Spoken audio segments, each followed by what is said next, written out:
Day one of NFL free agency was absolutely bonkers. Right now, we are going to be breaking down how it affects every player, every team, and every fantasy football situation surrounding the trades and signings that went down today. Before we jump into all the action, please make sure to leave a like and subscribe to this channel. I am trying to reach 1K subscribers by the end of this year, and I could really use your help. And drop in the comments down below what you thought of day one of NFL free agency. It was absolute madness. Now let's go ahead and get right into the action. For player number one, we have Kirk Cousins signing with the Atlanta Falcons. This was a wild but somewhat expected signing. Kirk Cousins is going to thrive in this Atlanta offense. Arthur Smith is gone. It is out with the old way of the Falcons and in with the new. We have Bijan Robinson. We have Drake London. We have Kyle Pitts. We have all of these guys who are going to thrive with the signing of Kirk Cousins. I think Kirk's fantasy value is going to stay the same. I think Bijan is going to skyrocket and be a top 3 fantasy running back this year. Drake London and Kyle Pitts are both finally going to be utilized by a very consistent and very accurate passer in Kirk Cousins. So you can expect greatness from this Falcons offense on your fantasy teams for this season. The second player that is going to be talked about is Saquon Barkley signing with the Philadelphia Eagles. This is a very interesting signing. It is a cross-division signing that was definitely unexpected. There is going to be beef and tension between the Giants and the Eagles this season. I guarantee it. But the Giants are just going to get obliterated by the Eagles. This Eagles offense is loaded with Jalen Hurts, Saquon now, A.J. Brown, Devonta Smith, Dallas Goedert. All of these guys are superstars combining into maybe the best offense in the NFL. Last year, they had the best offensive line in the NFL, but this is not last year. Jason Kelce has retired. They're definitely going to be reconfiguring that offensive line. As for fantasy purposes, I love Hurts just a little bit more. He is definitely going to be a top 2 option, maybe the QB1 this year, just like last year.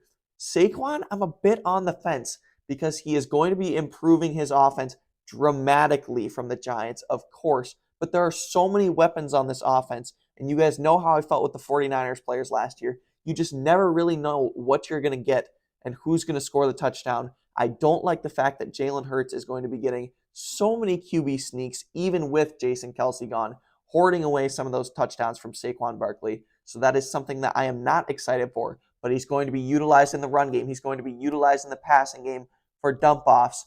The Eagles are going to be ahead by 20 points in the third quarter in several games because they are going to be outscoring their opponents by so much to where Saquon will just get so much volume.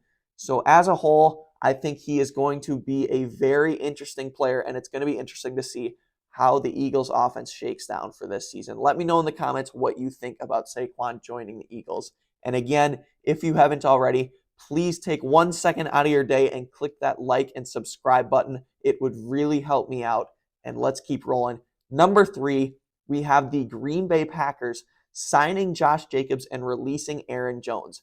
Again, out with the old, in with the new. This is a very interesting decision by the Packers to give Jacobs so much money for someone who I think personally is only a little bit better than Aaron Jones. Obviously, Jordan Love is great. He's one of the greatest sleeper QBs in fantasy this season. Right now, he's going off as roughly the QB 13. I think he has top 3 upside in fantasy football. Jordan Love is going to improve from this signing. Josh Jacobs is obviously improving his situation, going to be on one of the best, most underrated offenses in the NFL. The wide receiver core is going to be an absolute mystery for this season. There are just going to be so many weapons. I don't know who's going to be the 1. I don't know who's going to be the 2. So I think I'm probably going to be staying away from the Packers wide receivers for fantasy this season, just because you never really know who's going to be that guy, who's going to be consistent, who's going to score the touchdowns, and who's going to get the most volume. But I do know that Jacobs is going to get all of the volume. A.J. Dillon is not going to test him. Aaron Jones is obviously out of there now. It is going to be very interesting to see where Aaron Jones signs. Let me know in the comments below where you think Aaron Jones will go. There are rumors that he's going to go to the Vikings to potentially get revenge for the Green Bay Packers letting him go and leaving him in the dust. The Packers are going to be a very fun offense to watch with the upgrade to Josh Jacobs this season. Number 4, the biggest bust in fantasy football last season Austin Ekeler is going to the Commanders. This is hilarious, you guys. Austin Ekeler's career is officially over. He is going to be in an absolute dumpster fire situation with the Commanders. They don't have their QB. Their wide receiver core is not very good. Austin Ekeler is run down and old. And to be honest, I think he's still going to be in a committee. I think Brian Robinson Jr. is a much better rusher than Austin Ekeler. And we don't even know how the offensive scheme is going to implement Ekeler's receiving ability. So I am completely done with Austin Ekeler. He is a terrible draft pick. He was a terrible draft pick last year. He's an even worse draft pick this year. Please do not waste a pick on Austin Ekeler or any of the Commanders players for that matter. This team is terrible. Number 5, another very interesting situation. Tony Pollard to the Tennessee Titans. I told you guys last year that Tony Pollard is not a reliable workhorse running back, and he was only a product of Ezekiel Elliott and being able to be that explosive third down back for the big plays on the Cowboys. Last year, he couldn't do that because he had to be the guy, and he was not capable of being the guy. He was a backup for years. He is not a superstar. He is just a good, steady running back. And it is going to be very interesting to see how the Titans implement Tony Pollard and Tyjae Spears together, because I think Spears is a very good running back. I think they are almost comparable in ability level. This could be a 50-50 split that I don't think a lot of people are expecting to see. I was really excited for Spears to be a workhorse running back with Derrick Henry finally out of the picture. Unfortunately, we are not going to get the ability to see that happen. Pollard and Spears are going to be a two-headed sword with the Titans. I am not really excited for either of these guys. They still have D-Hop, but the quarterback situation is really bad. And unless any big quarterback decisions are made, this offense is still not going to be very good. Number 6, DeAndre Swift to the Bears.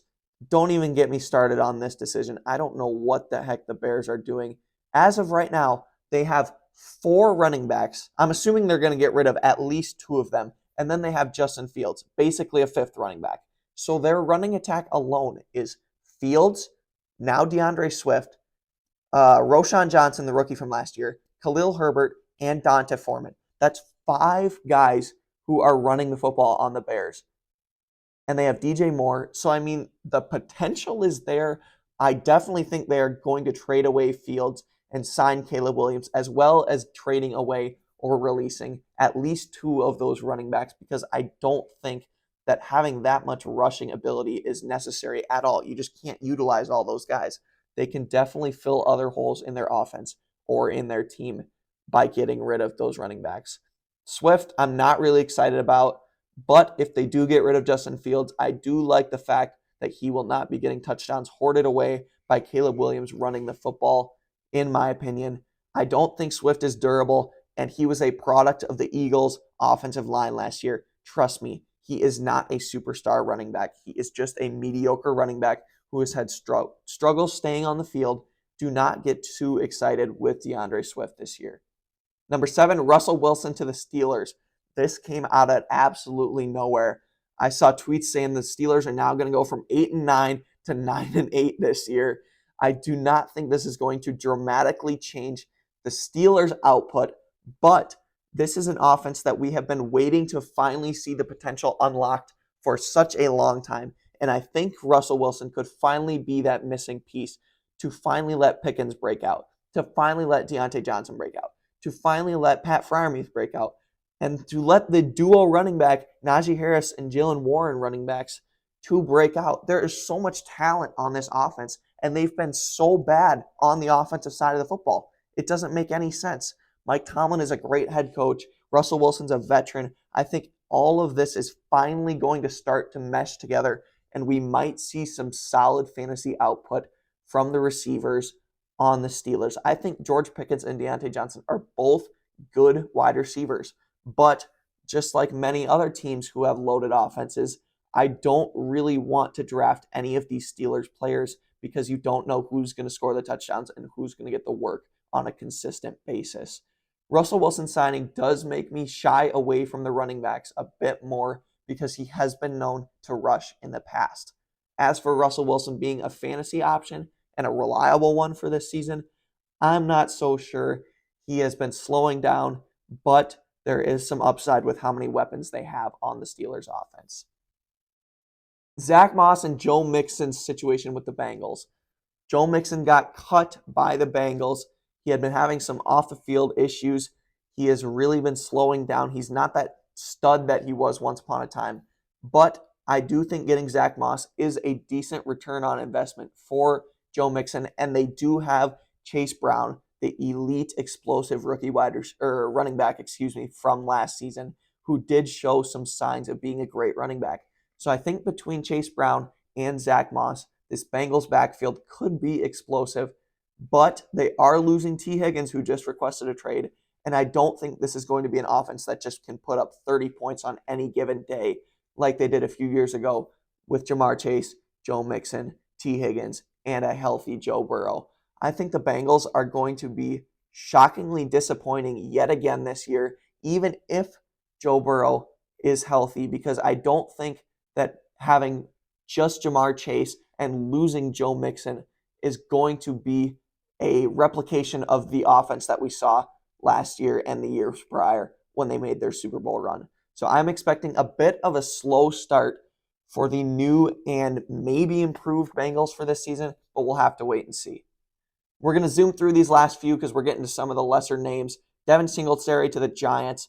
The Giants are a crapshoot. They have no skill players. Their quarterback situation's a mess. We don't even know if Daniel Jones is going to be back or be good, but he got paid so much money last season. Devin Singletary is not good. It's going to be interesting to see what the Texans do after releasing Devin Singletary, because I love Dameon Pierce, but I don't think he is the guy, especially for a young and hungry offense. I think they're going to go out and get Derrick Henry or someone else decent. Maybe Aaron Jones, who knows? Let me know in the comments down below. But I am not excited for Devin Singletary, and I am not excited for anyone on this Giants offense. They are going to be so bad. Before we get into the last three guys, again, please hit that like button if you've made it this far. Comment below if you made it this far. Let me know what you thought of free agency. I am trying my best to cover all of the free agency information and get to 1K subscribers, so please help me reach my goal. I would greatly appreciate it, you guys. The last three, we got Gus Edwards going to the Chargers, there to replace Austin Eckler. Gus Edwards, I think, is a good rusher. I don't think he is necessarily going to be a huge impact to the Chargers offense. They still have Joshua Kelly, and I don't really get excited for any of these Chargers running backs. I think Justin Herbert is going to have a bounce back year. It's going to be interesting to see if they can finally get the wide receivers healthy.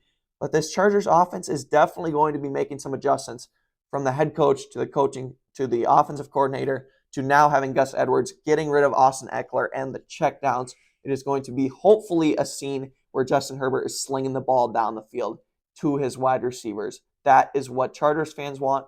That is what us fantasy fans want for the Chargers offense. Number 11, Antonio Gibson to the Patriots. Hopefully not going to hoard away too much work from Rhamondre Stevenson. This is going to affect Zeke Elliott, of course, who was that second option and now will no longer be that second option. Antonio Gibson has been a decent third down running back pass catcher in the past, but that is pretty much Rhamondre Stevenson's ideal role. And it's going to be interesting to see how those two mix together. He's definitely going to take away a bit of work. Rhamondre was set for a big year this year, but now I'm not so certain. Patriots just signed Jacoby Brissett. That's only a slight upgrade, but it's going to be pretty much a crapshoot again for the Patriots. They could potentially sign T. Higgins, though. We will see. Last, we have Gabe Davis and Devin Duvernay signing with the Jaguars. I don't know what's going on with the Jaguars. They have like a dozen average wide receivers now and pass catchers. Trevor Lawrence should be great, but he's not. He was someone I loved last year, and he was not good. ETN I expected to be bad, and now he was good last year. So I don't know what's going on with the Jaguars. There's no way they can have like 6 or 7 skilled wide receivers that are all just mediocre. I'm assuming they'll get rid of some. I wouldn't be excited about Gabe Davis or Devin Duvernay or any of the Jags wide receivers for that matter, because we just have no idea who's going to get that work.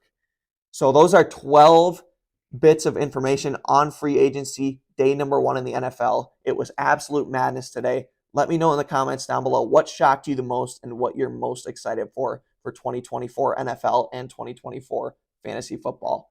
Stay tuned for more action. Hit the like button, subscribe, and I'll catch you in the next video. Peace out. God bless.